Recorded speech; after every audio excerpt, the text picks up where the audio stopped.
Howdy, Banjo Ben on the mandolin. Today teaching you some sweet drills and sweet exercises for learning how to play faster and for being more smooth and being more mobile on your instrument. Have you ever listened to these guys like Chris Thiele or Carl Miner? Yes, you, Carl. These guys that, whether they're on guitar or mandolin or whatever, they're playing, and all of a sudden they sound like they were down low, and then all of a sudden they have an explosion of notes up high, and you never heard them go up high. How do they do that? Well, there's really a few different ways that you can do that. One, the most simple one, is to have a rest. Just have a stop in your playing and shift up. That's not really what I'm talking about. But another way is to maybe use a slide to get up the neck. So if you're in D, and you wanted to slide up and all of a sudden arrive way up there. But a third way, which we're really going to concentrate on today, is using what I call kind of a catapult note or a catapult string to shift up into a higher position. Okay, so if we were playing in D once again, and I wanted to get up the neck, I could just use that open E string to allow me time to get up the neck and go up there. And there's no interruption in the playing, and that's what today's lesson is all about. It really has a few different purposes. One is to obviously concentrate on what we just talked about. Two is to build some great flat picking speed with our right hand. I have a lot of questions about exercises. This is a great one to play, a great one to use to warm up before you're going to play. And then also it's the left hand workout. It's like a Rocky workout, okay? You spend 30 minutes on this, buddy, you're going to be needing to ice that forearm, that hand, okay? So we're going to use the pinky like it's going out of style, like you're going to have it chopped off tomorrow, okay? So we're going to work the fire out of it and get it burning. And so this is really just an all-inclusive lesson that I know you're going to enjoy.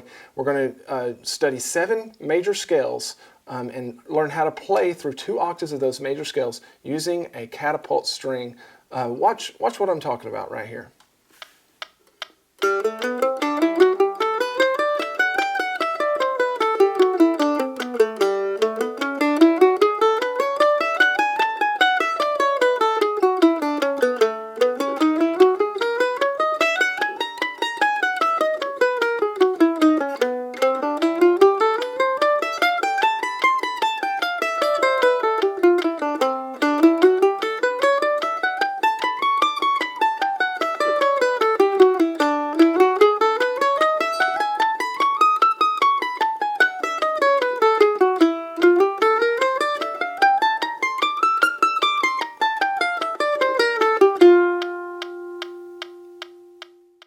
If you're watching this on YouTube, here in a little while I'll ask you to go over to my website, banjobenclark.com, where you can join as a Gold Pick member for a tiny, much less than the other folks, amount of money, and you can have access to these around 30 minutes of video lesson each and every week, including the tabs, okay, as a Gold Pick member. So go check that out, and then print off your tabs, and then watch this video lesson. We're going to throw up the split screens and teach you how to play every single note. Get you picking a little better. All right, let's look there at measure 1. These are all quarter notes that I have drawn on the tab, and I did that, really we're going to play them like eighth notes, but I drew them as quarter notes just to give us a little bit more space on the paper whenever you print them out, but we still want to do alternating pick strokes. So if you'll notice below the notes there, I have those little arrows. So the first measure, open, 2nd fret, 4th fret, 5th fret. I've got down, up, and then you'll notice those other little numbers in circles beneath the notes. Those are our left hand fingers that we're going to use. So 1 is our index, 2 is middle, 3 is ring, 4 is going to be our pinky. So it's going to be very straight ahead, very well explained there on the tab. Let's look at this whole first G major scale. We talked about how it primarily resides right down here in the first, what I call the first position. We're not having to shift up any. It sounds like this.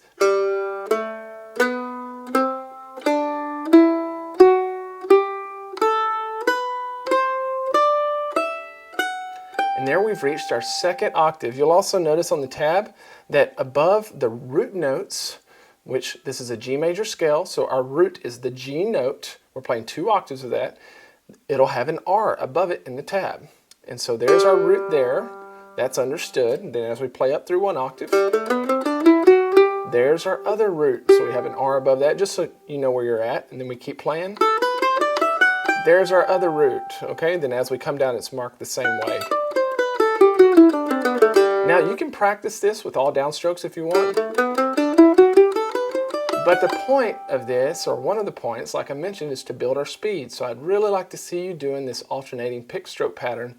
Downstrokes on the first and third beat, upstrokes on the second and fourth beat of the measure, because as we start shifting up the neck, we're going to get some really good kind of cross-picking moves with our right hand. And so it'll really pay off for us to keep a strict down-up pattern. G major scale is pretty self-explanatory. Like I mentioned, it stays all down there. Let's look at the A major scale there in measure 9. This one as well is not going to require a shift or a catapult point like I had mentioned, but our fingering is going to change. We're going to start out on our second fret of the G string down here. There's our first 4 notes in measure 9. Then we're going to do that same pattern again. Now there's 1 octave. You see the R above that A note there, so we've gone a full octave. Then we're going to continue up another octave. And there's our other root note, 2 octaves above where we started. Then we come back down. There you go. Now with our B major scale, this is the first time that we're really going to shift, and the rest of them from here on out are going to be shifting scales, which is the main concentration of this lesson.